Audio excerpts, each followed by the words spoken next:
Thank you for joining us for Live at the 415.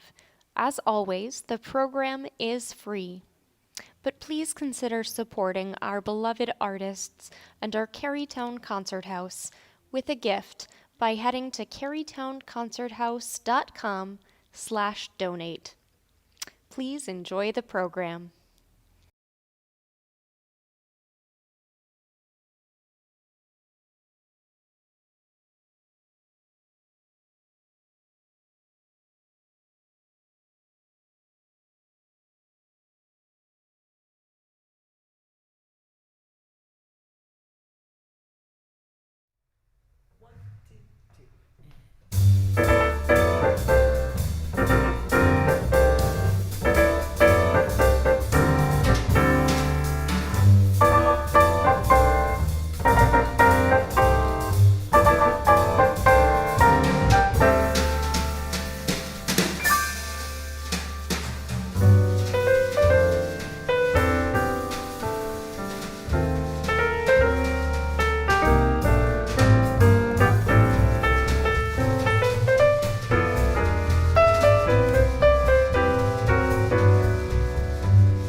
Oh, hello everyone. We are so happy to be here playing for you, in a sense, but we feel your presence, let's put it that way. That was my arrangement of I'll Remember April. And the theme today is basically tunes we love to play. And there's a couple of things I think that all of us thought about when we were trying to pick our tunes. Each one of us picked some of the tunes for the show today.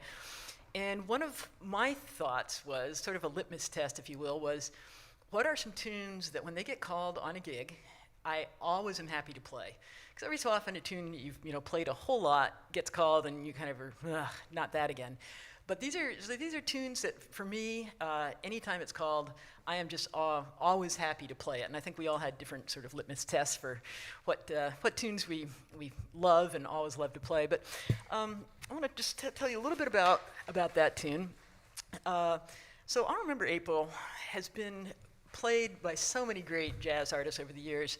And what's interesting to me, and this I did not know, which is why one of the many reasons we love doing these shows is when we do our research, we find out things we just did not know before. This was composed by Jean DePaul with lyrics by Patricia Johnston and Don Ray in 1942 for an Abbott and Costello movie called Ride 'Em Cowboy.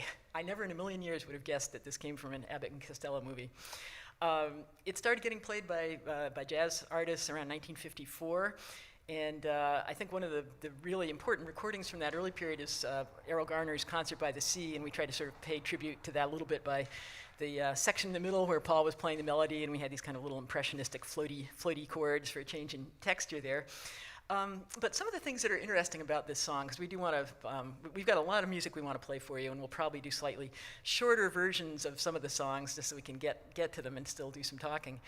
But this song is interesting for a couple different reasons. It's 48 bars long, and I know when we've talked about tunes before, we talk about 12-bar blues and 32 bars, standard songs, and so those are some of the most common lengths of tunes. So 48 bars, like 16, 16, 16, is pretty unusual, and that makes it a little more interesting, I think, for us as players. The harmonic material in this tune moves slowly in some spots and then a little bit faster in other spots, which also makes it a little bit more interesting to play. So I'm just going to do a very quick sort of breakdown for you on at least why I enjoy playing this. So the opening melody is in major, okay, and then the answer to that part of the phrase is in minor. So that's kind of a nice change between major to minor.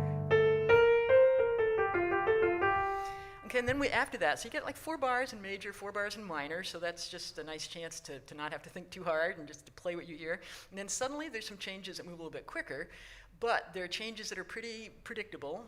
So again, this is going to be tricky to figure out how to do this, but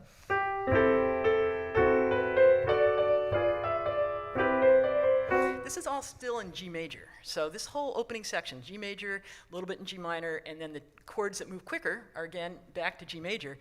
But then we have a little section that goes to C minor, so, or B flat major, really.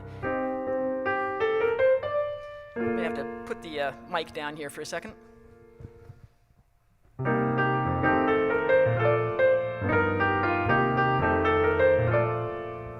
So we're in B flat for a good long time there, and then we gradually get back to G major.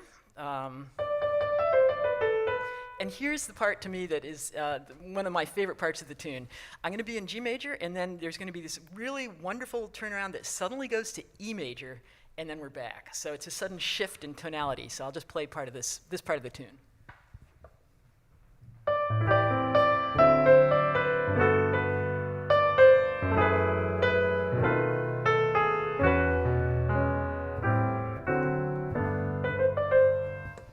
So that spot, to me, is just like light coming down. And I always kind of look forward to that moment where I suddenly get to make that little harmonic transition to key of E major, and then we swiftly go back to G major and our G minor, and so forth and so on. So there's chord changes are fun to play over for me. They're both easy and, in moments, challenging. And then the melody is very pretty as well. It's somewhat sequential, but I think the combination of the simpler melody and some of the moments where the harmony gets a little more complicated work really well for me. And then the lyric, because I want to make sure we don't overlook the lyrics. This is a tune I learned without really knowing the lyric. Sometimes you hear the lyric first and you get to know the lyric and it really informs your understanding of the tune. But I did sort of know that this tune was it was a nostalgic look back at a relationship.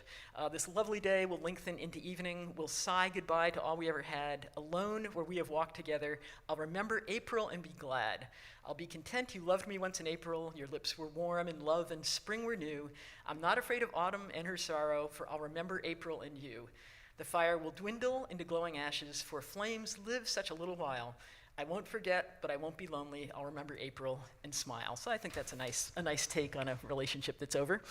Do you guys want to add anything about this tune that you like? Or? I love it. I have a long history with this particular tune. I was in a trio with Ron Brooks for many years, and this was one of his all-time favorites.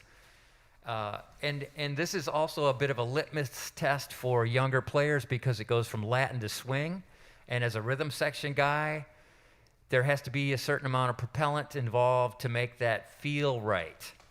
So it's always fun and challenging, and it always evolves because the rhythm section players are usually mixed up. And so that in terms of personnel, not in terms of being lost. So, but it's lost. fun. It's and there's a lot of action in this song, and it can be a little bit bombastic, but it can really swing too. Yeah, that's great. So I think Paul, unless you have something to add, that is our. I'll just say I'll just say I'll remember April, Clifford Brown, Max Roach. That's all I have to say. Okay, there you go. An important recording for Paul. And it's interesting to know that I think Lee Konitz recorded this tune a number of different times, or maybe actually no, he did record this, but it's All the Things You Are, which we're also going to get to, that he recorded 6 times because he loved the tune so much. But anyway, we're going to move on now to Polka Dots and Moonbeams. And what's interesting, before I turn this over to Pete, who's going to give a quick intro, and because he picked this tune.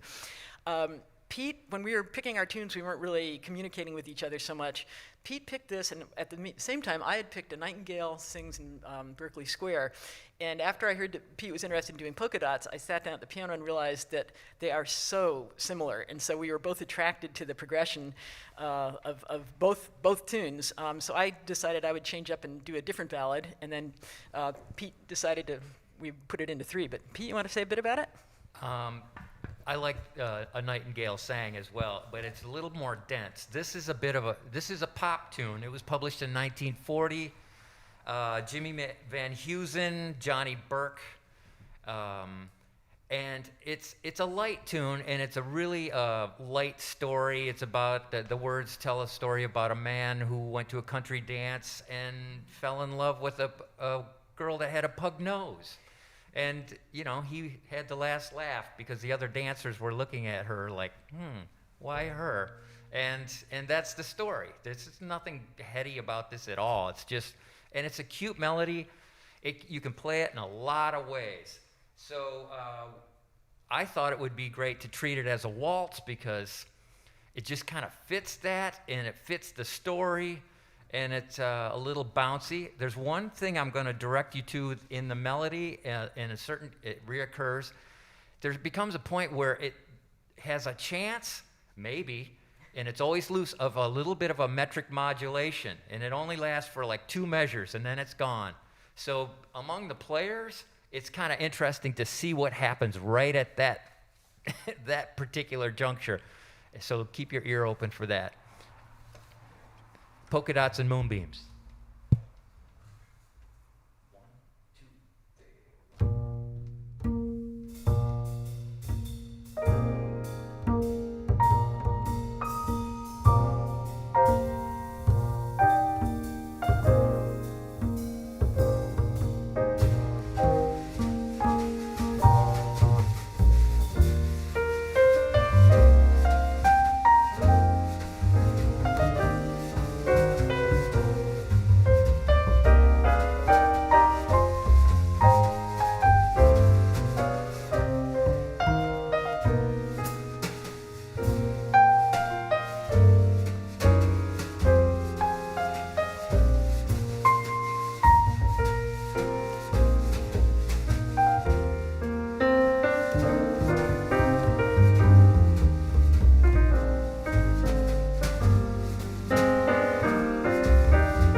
welcome Abby.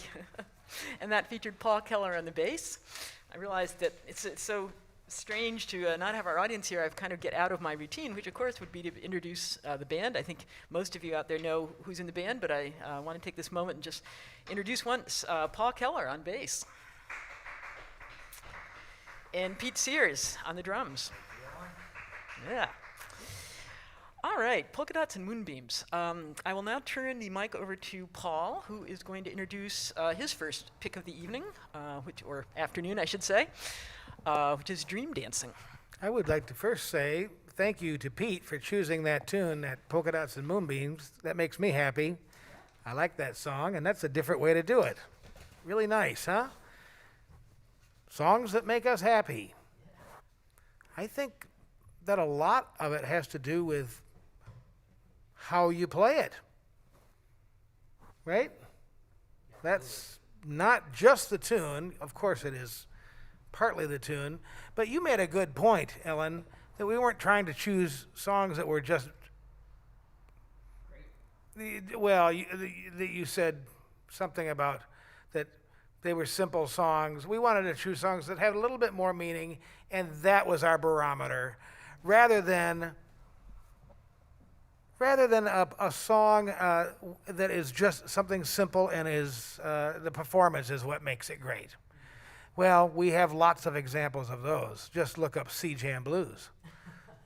And as a matter of fact, just sit tight because you might get something like that. My point was that, of course, it's the song that we love. And here are some of the reasons why we love the song. But it's also in the hands of Ellen. That's what makes me happy. In the hands of Pete, with his ideas and the way he plays it, that's what makes me happy. And the song is part of that. And the arrangement and the presentation is part of that. And the audience and your response and your input and your reaction, that is part of it too. So I had to get off my chest. Now I feel better. And I don't have much to say about this, except once again, when I chose this tune, I was kind of thinking about Pete, and I was thinking, what can we do that's just a song that we love by somebody that we love, like Cole Porter? Okay, that narrows it down to only about 1,000 great songs. And that we could maybe put a Latin beat on, because Pete is such a master and a lover of Latin music. So here's our mambo-type version of Dream Dancing by Cole Porter. We like this. It makes us happy.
And to also give credit where credit is due, that arrangement was by Paul Keller. So yeah, thank you, Paul. All right, so we're going to move on now to one of my favorite tunes of all time, and one of the things that was so great about this was that it was actually maybe the first tune that I knew that Paul didn't. This may never happen again. Paul knows more tunes than anyone I know, and I was able to introduce him to this tune, which really made me happy. So this is an instance of where I think the performance, maybe the first performance that I ever heard of this song, is what influenced me incredibly. I mean, the song is beautiful in and of itself. It's called Cloudy Morning. It's written by a composer named Marvin Fisher in 1958. And I don't think that much is known about Marvin Fisher, except that he also wrote When Sunny Gets Blue. So that's a nice little... Pretty big. It's pretty big, yes. Paul said, I'm going to reach over here for my notes. Oh yes, and there were lyrics, which I noticed were written by Joseph Allen McCarthy, not Joe McCarthy, but Joseph Allen McCarthy. And then there's recordings of this, which I actually was unaware of, by Tony Bennett, Carmen McRae, George Shearing, and Peggy Lee. And this song, Cloudy Morning, was actually not written for a show at all. It was just independently written. I'd have to do some more research to find out if he just wrote it on a whim or if he wrote it for a particular artist. But the first time I heard this song, it was played by one of my favorite musicians in the world, Don Thompson, who is up in Toronto, taught at Humber College for many years. Don is just a virtuoso pianist, bassist, plays pretty good drums and vibes. He's one of these multi-instrumentalists who just plays everything beautifully. Everything he touches turns to gold. And I heard Don play this, and I fell in love with it. And then I heard him play it with Norma Winston, the great British singer, singing it and singing the lyric. And I've got a recording of it on my computer. I cannot listen to it without crying. It's just one of those things. Their performance of it is so beautiful, stunningly beautiful. So the things about this song, I mean, the lyric definitely stands out. And now I'm going to have to pull up the lyric here, which I intended to have right at my hand. Here we go. So the lyric is basically this. Cloudy morning, dark as night, tops of buildings lost from sight. The sign of spring was nowhere to be seen. The trees in Central Park were anything but green. And then that cloudy morning slowly cleared, tops of buildings reappeared, and suddenly I saw you come my way, and I knew that this would be a lovely day. So, and the way the lyric is set, I pretty much read it in the same way that the musical phrases line up, which you'll hear. I don't want to say too much about it to take away from our performance of it, but it is one of those melodies that's kind of got a call and response, except in this one, then the next phrase, instead of really a response, almost sounds more to me like another question. And then we repeat the opening phrase. And now there's even another. So each one of these answers, the melody goes a little bit higher, and then we go to a new key center.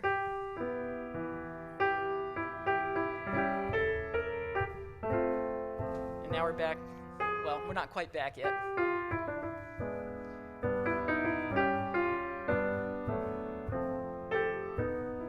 So with a lot of tunes, and this is true of harmony in general, we're on the tonic or the one chord, we're in a specific key, and then we gradually move away from that key and come back to it in varying formats. And so this tune is just written in two halves, 16 and 16. And the second, and sometimes I think about this in terms of like the proportions of the tune or the golden mean, if you will. There's usually a certain spot in a tune where you kind of have the climax, and it's this beautiful melody, melodic leap, or a beautiful chord change. I'm not going to give that away, but I think you'll notice it when we get there. So this is a Cloudy Morning, and I hope you can kind of keep the lyric in mind as you listen to this. Okay, and now I'm going to say something about it, which is that I'm sorry to spoil it for you, but my favorite song is the next song that I'm about to learn. I swear that's always the way it is. I get most excited about the song that I just learned last week, right, Pete? You know how that is? That's like the song that you live with. Every morning. Right, for a month, that's what you do. And Ellen showed me that, so thank you, Ellen. It's a really great song. And when we got together and played this the other day, she played it, and I just played it right along with her. I didn't even look at the music. Why? Because it was so, well, first of all, because she makes it sound, she's a master of the obvious. And she just spells it right out. But the song, this is about the song. And this is how I grew up learning these songs, is it has these certain harmonic devices that when Sonny Gets Blue uses, and what George Gershwin uses, and what Cole Porter uses. And the first time I heard that, it just unfolded melodically and harmonically like I had heard it since I was a little kid. And I'd never heard it before. And so, without going on too analytical about it, let's just do this, and you'll hear these little harmonic devices that sound familiar to us because they work. And it's, you know what, here's another thing about composing. It's just taking the good building blocks and putting them together. It doesn't necessarily have to be something new, it just has to be something good. And if you stay true to being good and stay true to the music, before you know it, you've made something new. So these components, these devices, they're important. They're values that we must live by. Here we go, Cloudy Morning.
Thank you.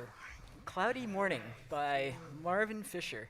And one of the things I would like to point out too that really, I love about the song is that it stays on what we call a pedal point, which is a bass note that's consistent for a really long time. And the melody moves over it, but then when you move away from that bass line, it makes it really special. I just want to show that one more time.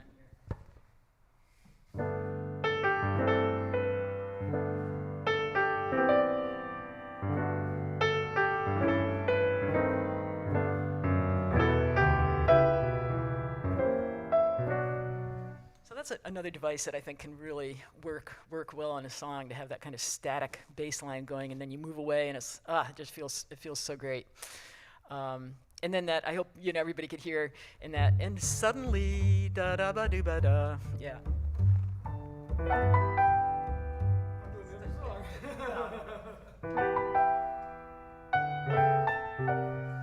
That was the moment in the tune that I was, kind of having you wait for, where the lyric is suddenly, and you come to that beautiful chord, the E minor chord, and then we work our way away from that and back to the home key. So, all right. Anyway, that was Cloudy Morning, and now we're going to move on to a tune that I know we have played for you guys before, but I just love this song. I don't know too many jazz artists who don't love this song. It's been recorded over 300 times, and that is Jerome Kern and Oscar Hammerstein's All the Things You Are, written in 1939 for a musical called Very Warm for May. This, I think, and I was trying to think through why, when I've played this tune, and all of us have, hundreds of times probably in the course of our lifetime, but I never get tired of it, and I think part of it is that it's just a great springboard for improvisation. The changes move in fifths.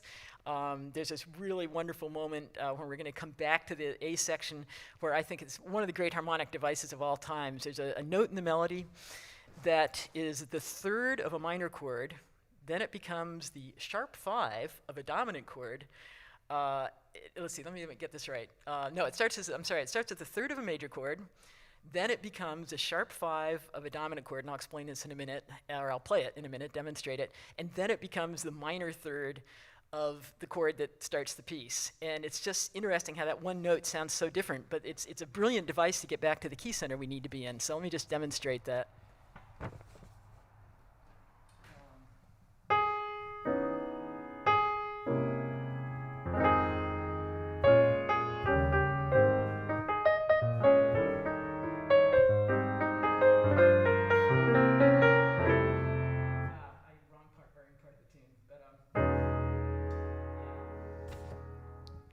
So we have the third, then we have the sharp 5, and then we have the same note in the melody, third of the minor chord. So that's one of the little devices that I think is such brilliance. The melody isn't maybe all that exciting. It's very sequential. It hangs out on the third of the chord almost all the time in the A section. We're basically in A flat. We have a sudden little move to the key of C, and then we're back to A flat. We have a sudden little shift to G major. And then, I just played you the section that I love with the G sharp, going through all those changes. The last phrase is a little different from the first phrase, with the climax of the tune at, again, maybe a little closer to the end of the tune than you might expect for sort of this golden mean spot in the tune, like 2/3 to 3/4 of the way through. But you can hear it's the climax because it has the largest leap in the melody.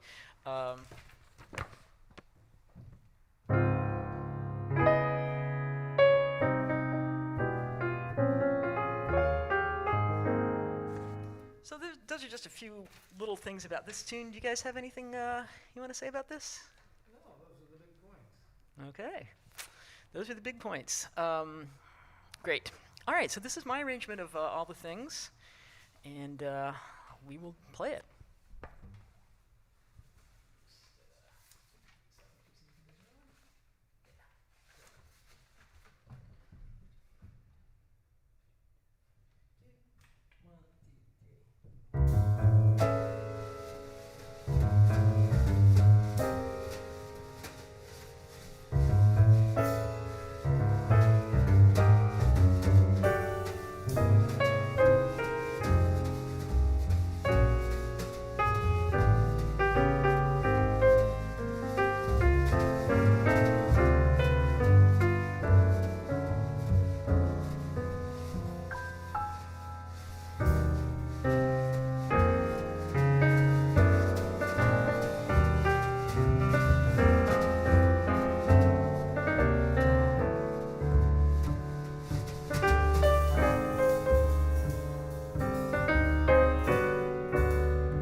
Thank you, Jerome Kearns, All the Things You Are.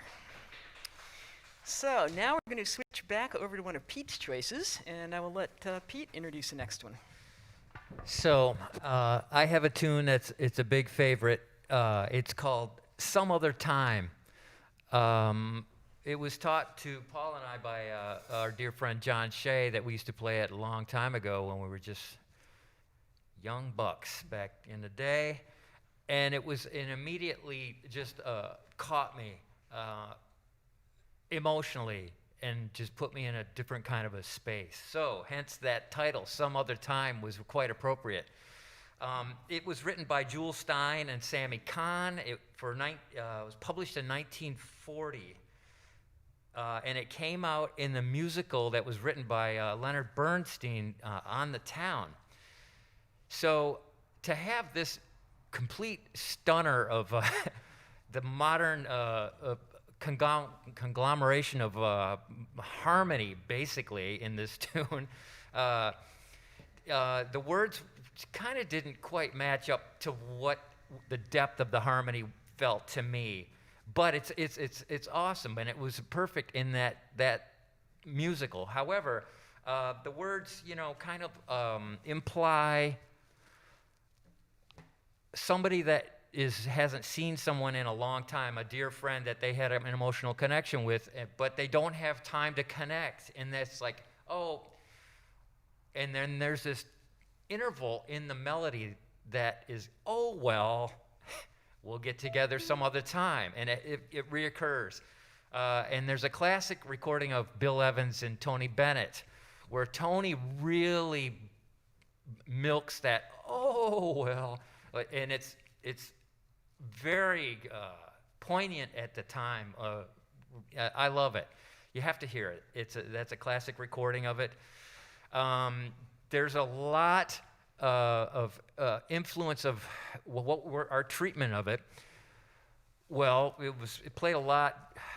Well, I should say it was only played one time by the great Bill Evans, but he had another piece called Peace, P-E-A-C-E, Peace, P-I-E-C-E, Peace, that brought in a lot of the same flavor, and we are going to kind of segue into the solo section, and Ellen is going to imply that song. The reason this will catch you emotionally off guard, if you haven't heard it before, because it's just got this meditative quality right from the get-go. So if you have any kind of any meditative qualities in your bones, it will immediately trigger that. And that's one of the amazing things about this particular piece. Every time I hear it, it just stops me in my tracks.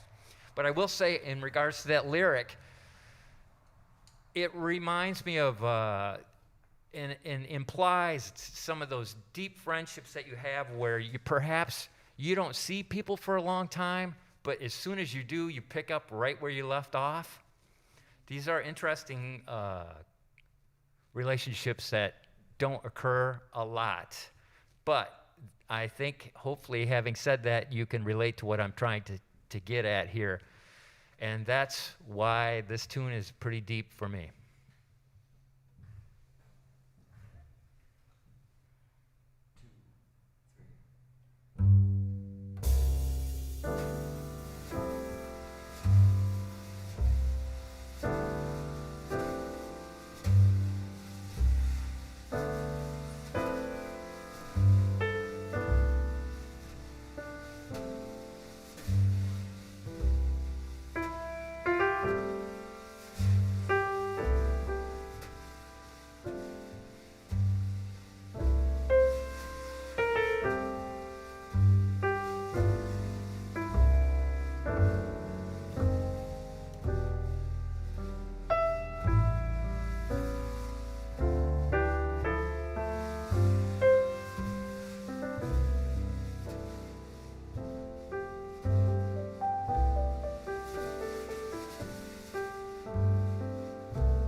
Yeah, some other time. Phew, wow. Okay, well, we have one or two more that we want to play, so we may not do as much talking, but I will turn this over just for a quick intro for our next tune. Okay, less talk. Music that makes us happy. Richard Rodgers, key of G. Richard Rodgers, key of G makes me happy. The Sound of Music. Julie Andrews makes me happy. Right? Yeah, that's enough. Okay. 1, 2, 3, 4.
That doesn't make you happy, I don't know what will. Paul Keller's brilliant arrangement of The Sound of Music. And I will fully admit that when he first said he wanted to play this tune, I was kind of like, oh no. I was just imagining, you know, the Julie Andrews dancing around. And then the more I thought about it, the more I thought, you know, we could use a bit of Julie Andrews dancing around the Alps right now. Is there anything wrong with that? There is not. I'm sorry. I went to a bad spot. And that's right. I have been, yeah. Yes. All right. Well, I think maybe, yes, I think we just have time for one more here. Before we finish up, though, I want to thank everyone at the Concert House, Abby and Zach, and of course Monica, who keeps this place alive, and we are so grateful to have this venue in town and to be able to play here. It's such a privilege. We want to thank, of course, the Don Chisholm Friends of Jazz, who help support jazz in our town, and especially at the Concert House. A lot of these concerts would not be possible without them. And today we have a special thank you also to the Ann Arbor Community Foundation, who have helped support this performance. We are very grateful to you as well. So I think that's it for the thank yous, and of course a huge thank you to all of you who are watching. And we. Oh, isn't that nice? There's a comment that all about the trio makes me happy. Well, that's great. It makes us happy too. We like nothing better than getting together and coming up with arrangements and playing music for all of you. So thank you for that comment. Paul, any closing thoughts before about our next tune? Well, what are we doing? St. Louis Blues? Yes, okay, well, sure, why not? Why not just, everybody loves the blues. That makes me happy, right? There's so many different ways of playing them, and so many different kinds, and so many different titles. We're just going to pick one. You know what makes me happy? The blues makes me happy. Also, prehistoric jazz makes me happy. Makes me very happy, right? I know that makes you happy too, Pete. We're very happy to play with the Easy Street Jazz Band. Even though Paul Klinger and James DePogny are gone, they are not forgotten, and their lessons are not forgotten. And we continue to hold the torch high for prehistoric jazz, as they taught us. And so let's do one of those prehistoric jazz tunes to close out with the St. Louis Blues by the father of the blues, that's W.C. Handy. Here we go.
was terrible. We'll do it another time. One more time. Come on. You on the couch? Bop, bop.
Keller, Pete Siers.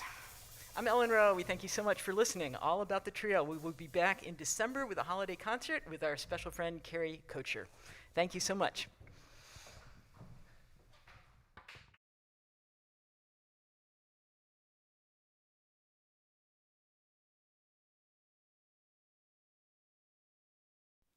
Thank you for joining us for Live at the 415. Don't forget to sign up for our newsletter to hear about upcoming live-streamed concerts and subscribe to our YouTube channel to be notified about our newest videos and upcoming live streams. Have a good evening.